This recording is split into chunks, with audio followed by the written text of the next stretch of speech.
فرعون کی بیٹی کی خواص کا ذکر۔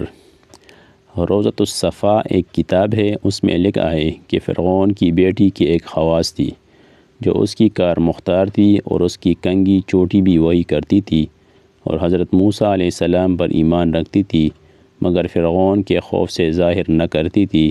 ایک بار اس کے بال سنوار رہی تھی کہ اس کے ہاتھ سے کنگھی چھوٹ گئی۔ اس نے بسم اللہ کہہ کے اٹھا لی۔ لڑکی نے پوچھا، یہ تو نے کیا کہا؟ یہ کس کا نام ہے؟ خواص نے کہا، یہ اسی کا نام ہے جس نے تیرے باپ کو پیدا کیا اور اس کو بادشاہی دی۔ لڑکی کو بڑا تعجب ہوا کہ میرے باپ سے بھی کوئی بڑا ہے۔ دوڑی ہوئی فرعون کے پاس گئی اور سارا قصہ بیان کیا۔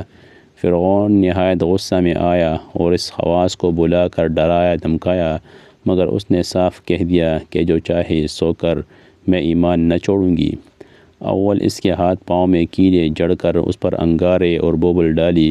جب اس سے بھی کچھ نہ ہوا تو اس کی گود میں ایک لڑکا تھا، اس کو آگ میں ڈال دیا۔ لڑکا آگ میں بولا کہ ماں صبر کرنا، خبردار ایمان نہ چھوڑنا۔ غرض وہ اپنے ایمان پر جمی رہی، یہاں تک کہ اس بیچاری کو بھی پکڑ کر جلتے تنور میں جھونک دیا۔